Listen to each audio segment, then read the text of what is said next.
This is how I feel. I can make any song with your voice. Just record your voice. I'll take care of the rest.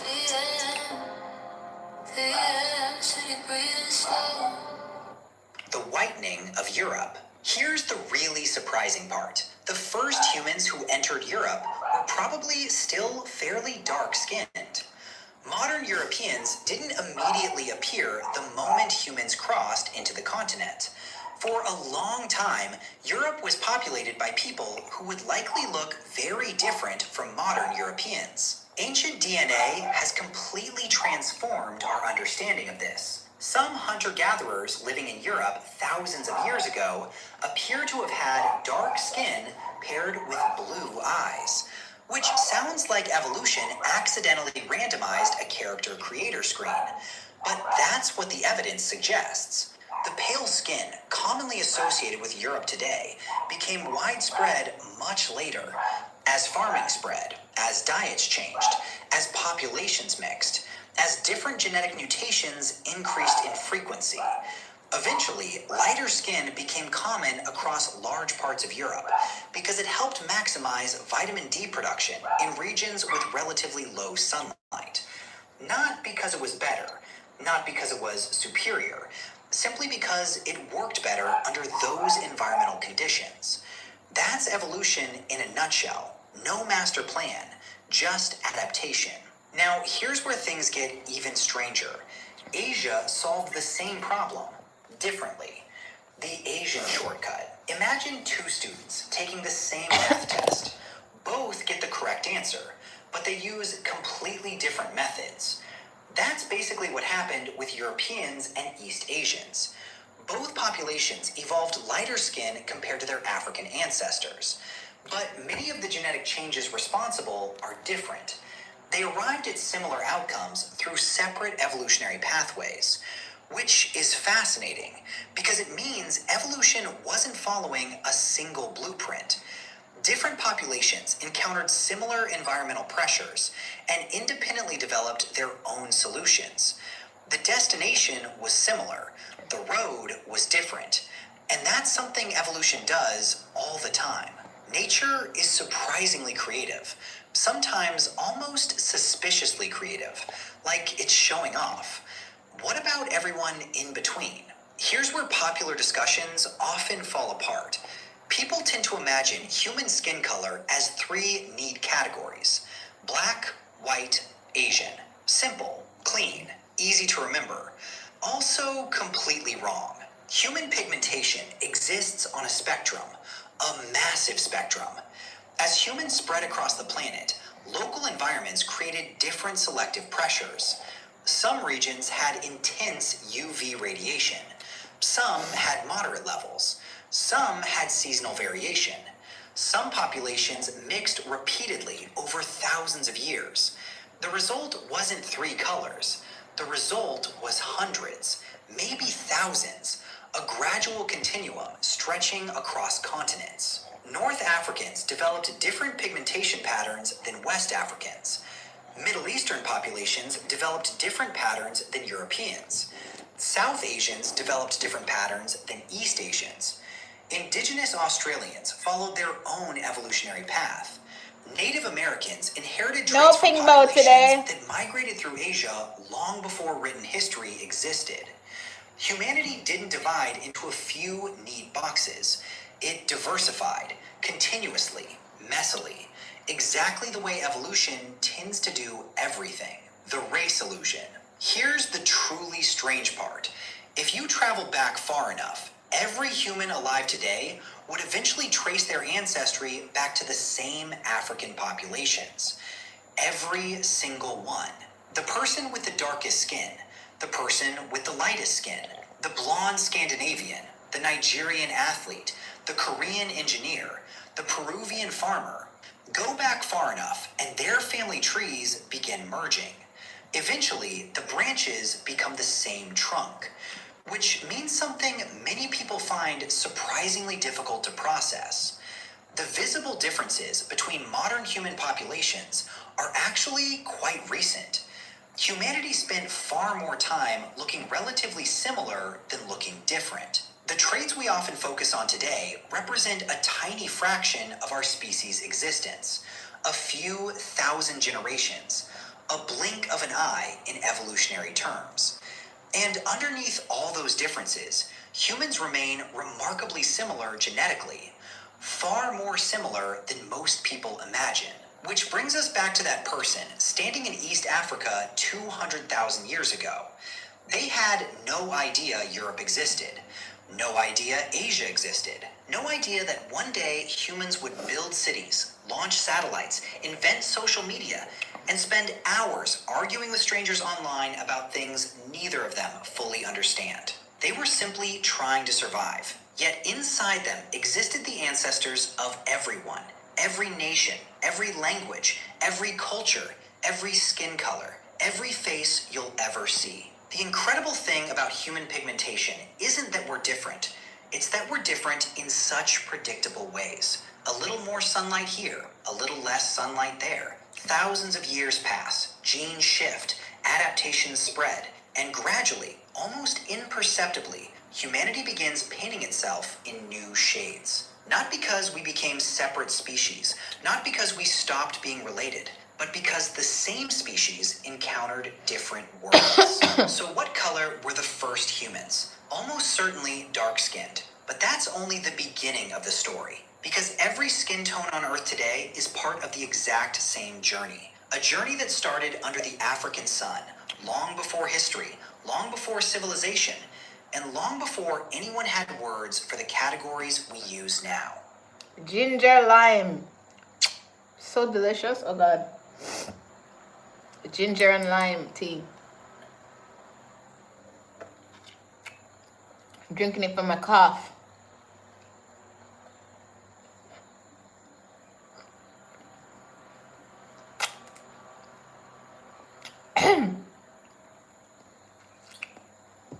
So fucking good.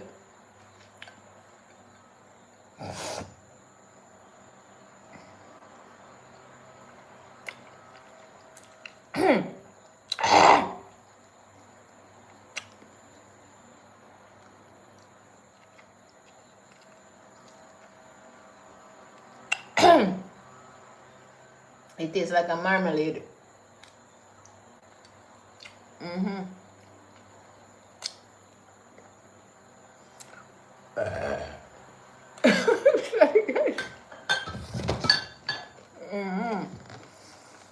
It's good.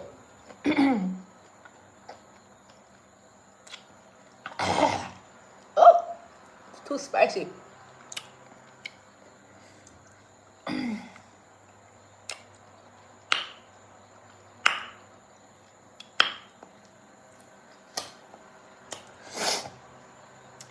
Medicine, you know. The ending don't taste so good. Ugh.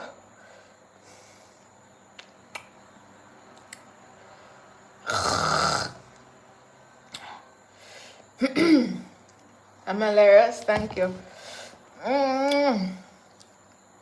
My God, too. So horrible.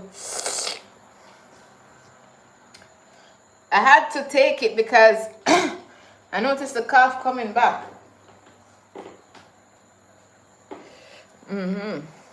Throw it through the window, you know. Yeah, it's making me belch. Wow, that must be good. Yuck.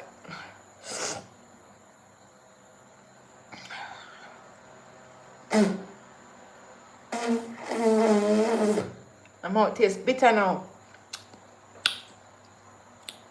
The tea part is nice. I think I'm gonna make another cup. So good, the tea part. And the sugar, I had the right amount of sugar in there, see guys. Oh my God, so fucking good. I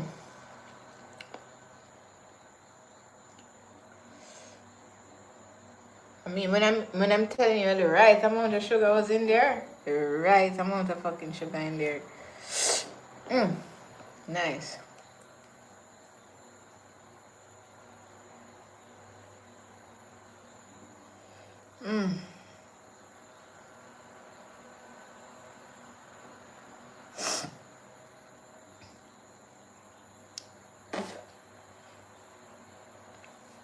You come back to camp after 3 days hunting, exhausted, empty-handed, and starving. And there, leaning against your shelter, is a spear that is not yours. Your partner is laughing with another man by the fire, a little too close, a little too easy. Something twists in your chest. Hot, fast, almost involuntary. That feeling has a name, and it is far, far She right older there. than jealousy texts, than locked phones, than accusations whispered at 2 in the morning. Today, jealousy shows up as a red receipt with no reply. A liked photo from a stranger. A location pin that does not add up. But strip away the phones, the group chats, the dating apps, and you are left with the exact same ancient alarm bell. So the question is simple, and it is one almost nobody asks seriously.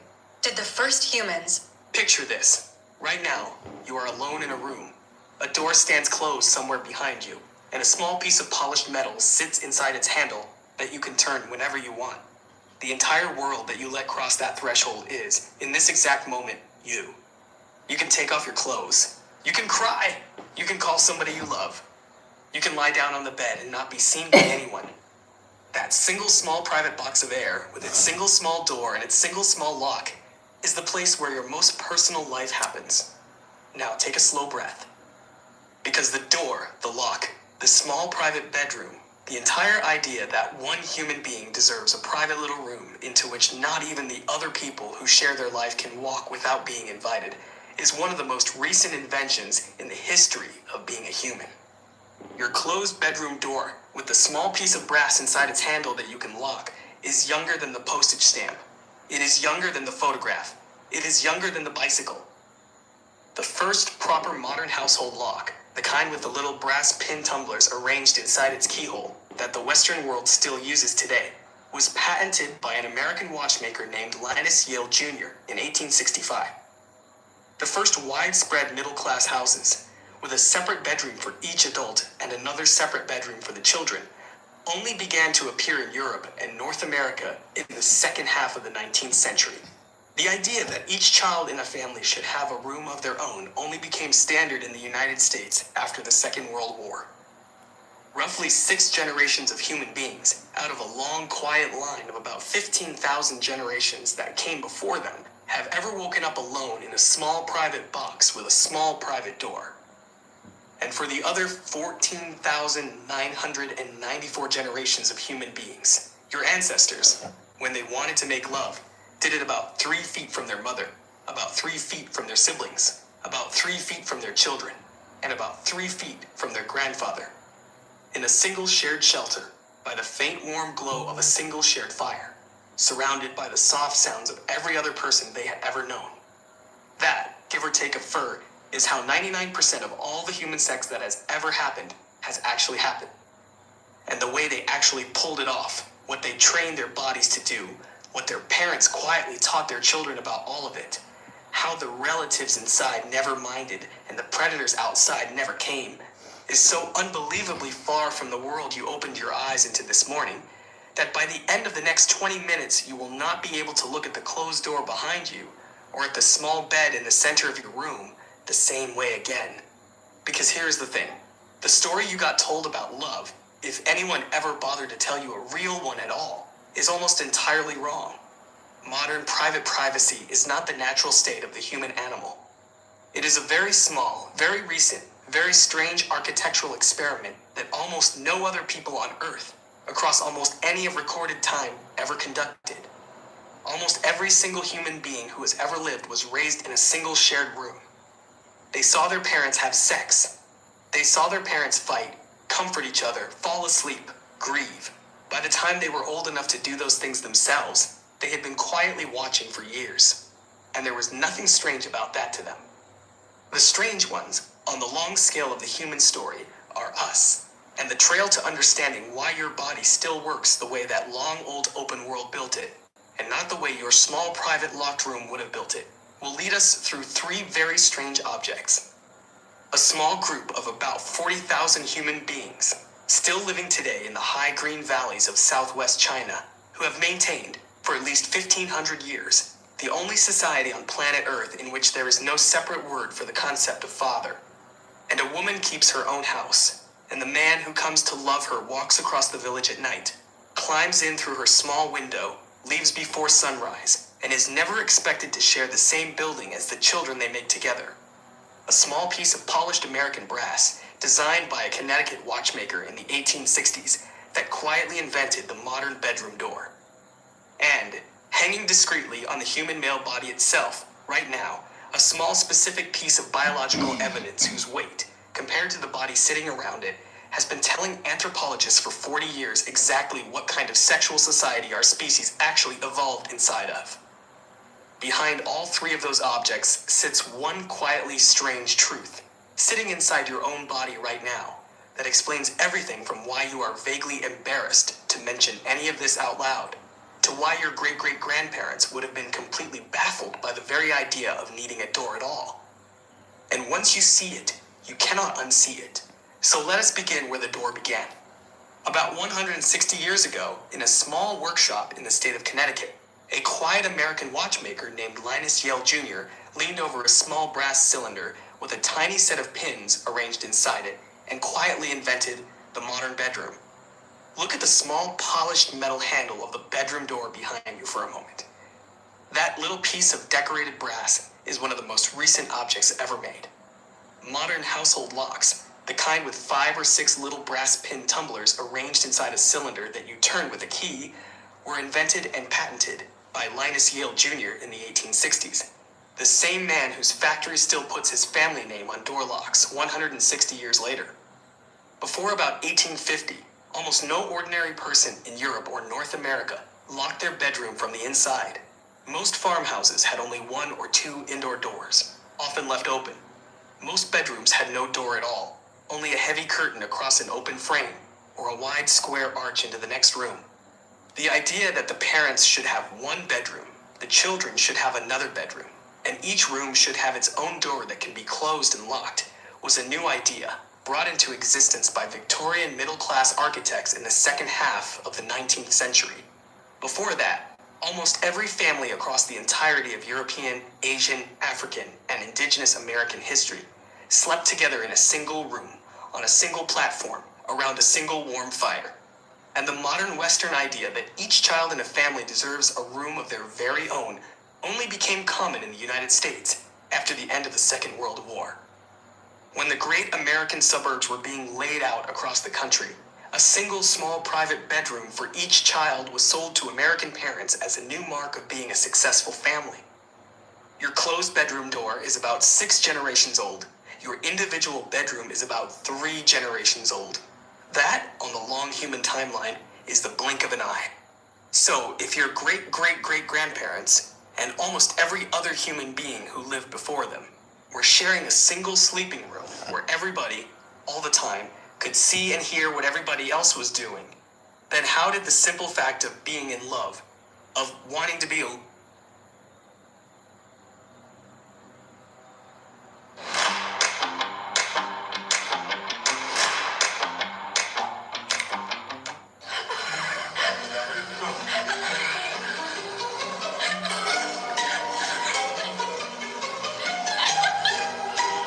Oh,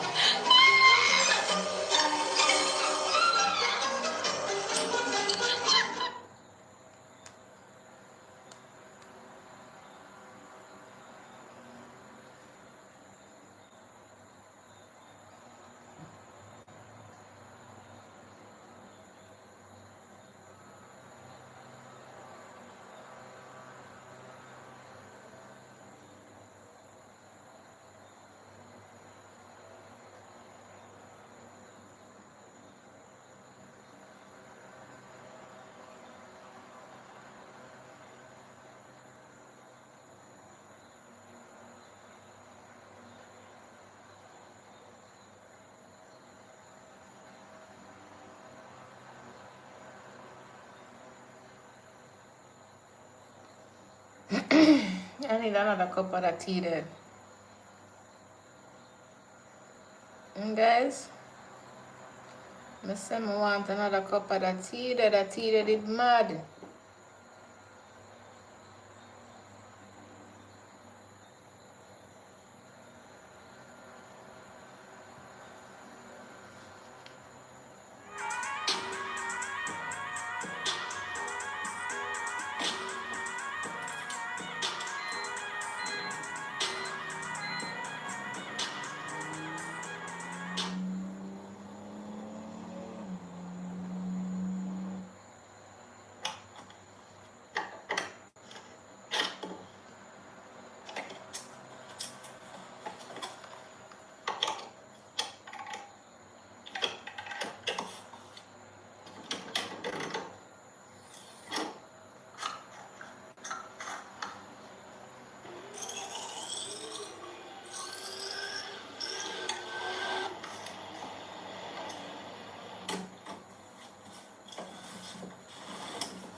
snacks?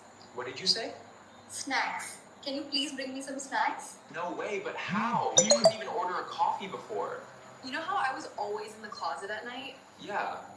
I wasn't on TikTok, I was practicing with this. It's called Promova.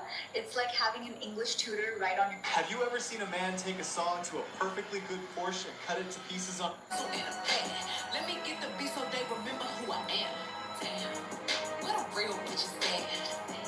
So in a bag, let me get the beat so they remember who I am. Damn, what a real bitch is that? I remember when I could pick me on a parent to ask you want per weekend, like you want on a chicken, or you want on a burger, or you want on a pizza. Me never yet want the pizza for it. I got try out just Amazon, FedEx, UPS, pay a cardboard box. This one, man, the very next friend. Me never want none. Me never love it. Me never like sitting about it. It just not eat good. It just tough. Come like a early edge part them. Me never want it. Come like a early edge them. Come like the Canon them when they have a Port Royal. Too tough. Me never love it. I went there when my friend asked me if me want one slice of pizza, and she me don't want to feel no way. Me say, alright, me take it. I'm your plan. How to create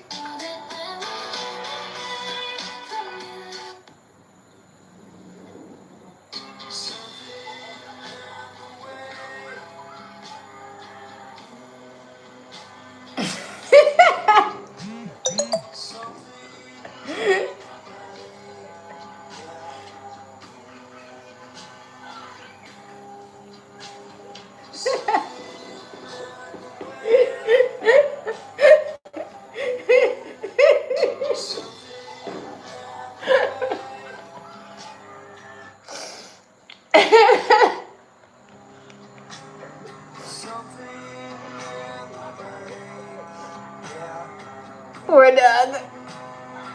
Dog is like, these are what children are like. Oh my god.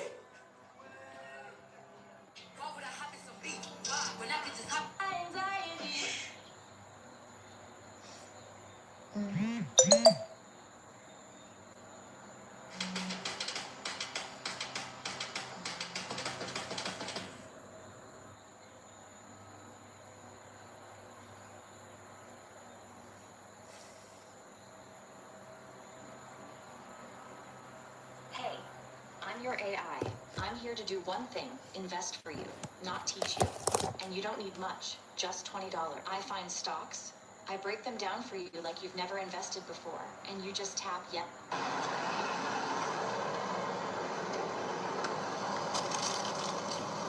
Yes. These are so heavy.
Sorry about that, my darling. Right now, I'm about to find a place to sleep for the night. I was actually thinking about Target. It seems pretty chill. Um, oh, the floor is super wet, so I need to be careful. But we're gonna head on to Target or somewhere else to sleep for the night because this heat is too dangerous right now to be outside.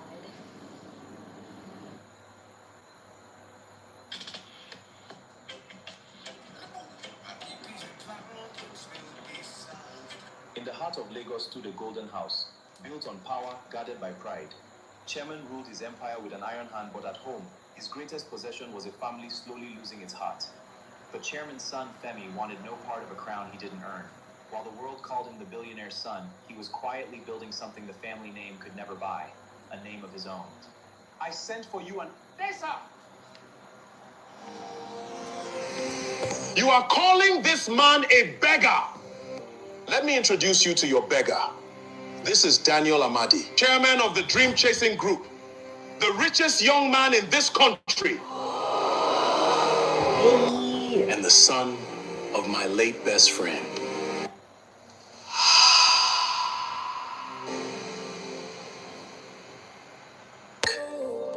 It is in your name. You gave me everything you had. Now everything I have is yours. Felicia Eze marry me. Not the chairman, me, the man you fed. I would have married you with nothing. You know that. I know. That is why it had to be you. Yes. Yes, Daniel.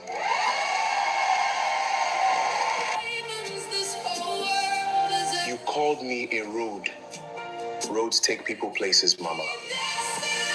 I am taking your daughter somewhere you never could.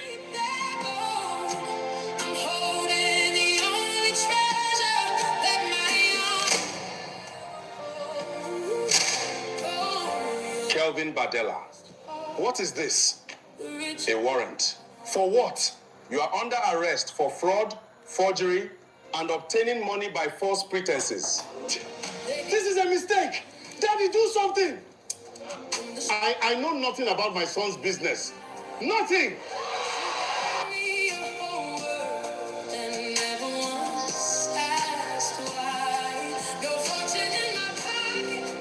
A man that flashy is always hiding something. Your gold was borrowed. Your empire is paper, and paper burns. Paper burn up.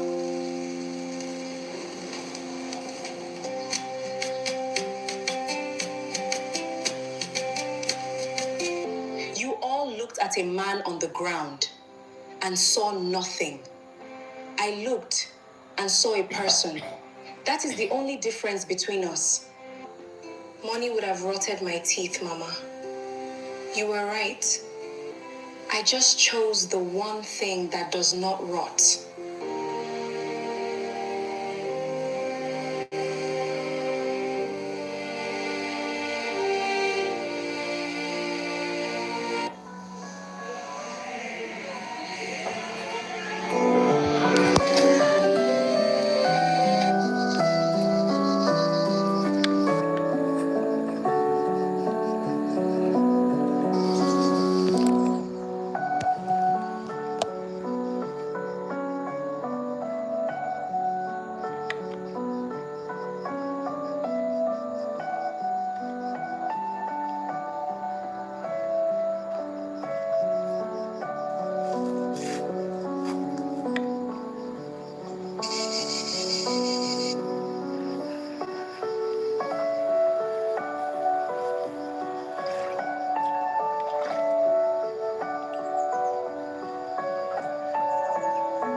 terrifying.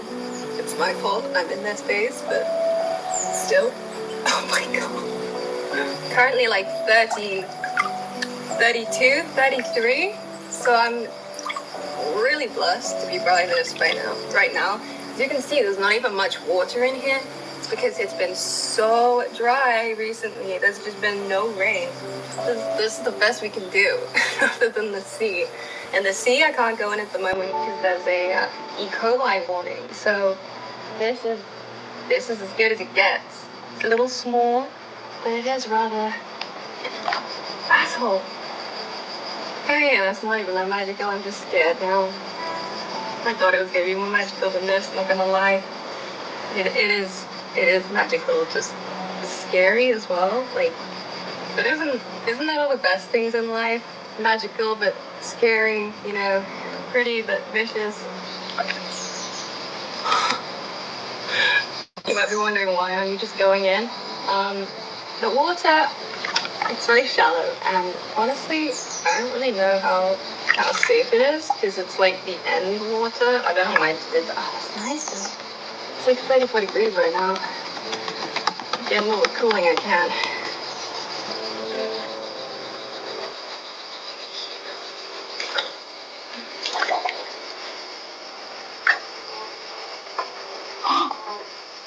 Oh, that's so good.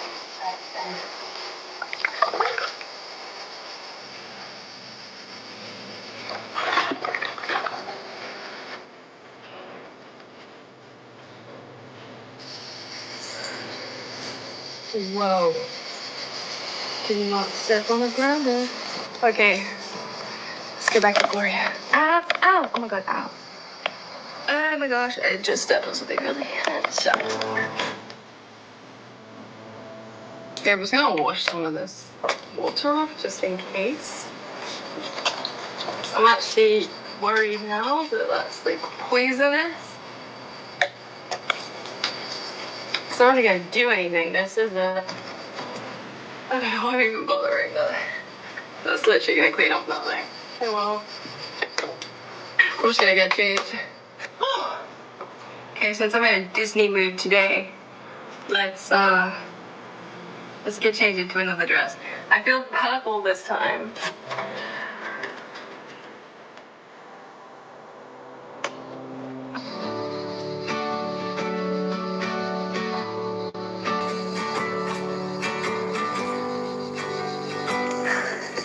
I was just thinking to go, but the forest is actually so nice.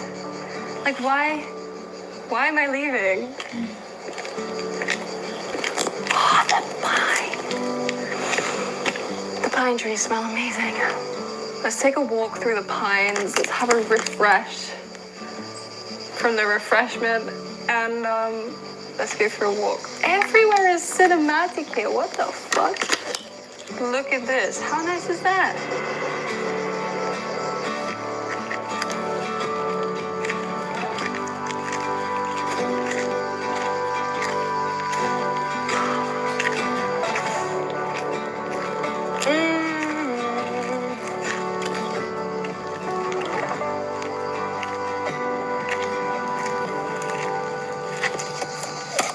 Yay! My phone died. I was like, it's either got extreme